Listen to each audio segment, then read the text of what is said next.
wanted to do a video about this book, Song for a New Day by Sarah Pinsker.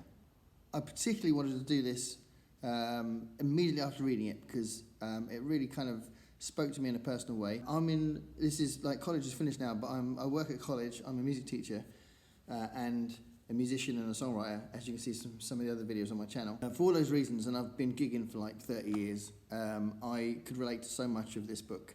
It's a science fiction book about a society who's made public gatherings illegal because of, initially, terrorist attacks, but then a pandemic happens. This is weirdly written just before the pandemic, but a pandemic happens that kind of reinforces that government approach, and laws are brought in to restrict public gatherings. And this clearly affects the music industry like it has done now, but the entertainment industry has been hugely affected by the current pandemic, and this is like obviously very timely.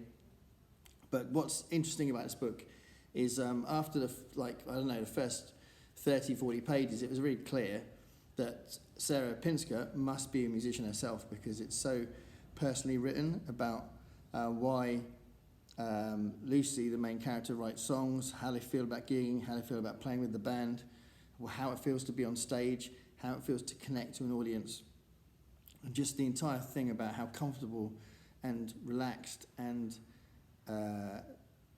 how much they feel they are at peace on stage. I can really relate to that. It's when I'm happiest, when I'm on stage. So the fact that this person is trying to kind of recreate that feeling through the whole book, and knowing that society's gone a bit askew and she can't do it in the normal way she used to, is a really important sort of thread running through the book.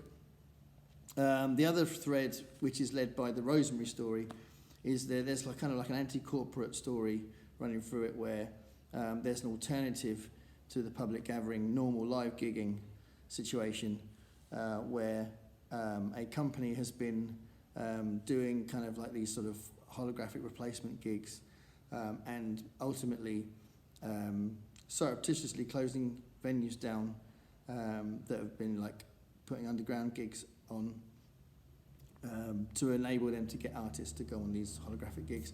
And it's clearly not good for society or for musicians or for the audiences, but it's clearly good for business. So that's the idea behind the kind of subplot. And they both dovetail really well. So the two main characters, Lucy and Rosemary, end up converging, and the plot develops really well with the idea of what Rosemary wants to do with meeting Lucy, and what Lucy wants to do with her career, with her life, and with the whole idea of her living for the moment and getting the most out of life and getting the most out of gigging. So it's a really awesome kind of depiction of an underground music scene dealing with these new government laws, and what the main character, especially Lucy, does with that, and how Rosemary, who's the other main character, has to deal with her working for a corporation that's trying to essentially close venues down. So if you are interested in that kind of dystopian thing, then you'll like it. If you're interested in music, and if you're a musician especially, or a songwriter, or those kind of things, you'll love this book. You'll love the way it's written. It's really, really obvious that she's speaking from a personal perspective.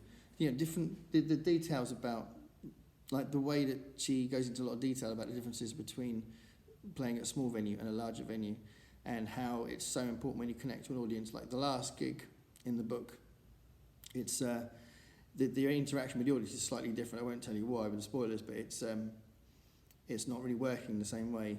And there's one person that she focuses on to make it real. And I've had gigs like that where someone makes it special for you because they're really into it, and it's not really hitting straight away with some of the other people in the audience. So, you know, those kind of things are very real, and she's probably experienced that and put it into the book. So lots and lots of reasons why this is a really interesting and well-written book. I'm intrigued to see what her other stuff's like. So Sarah Pinsker, A Song for a New Day, an awesome book.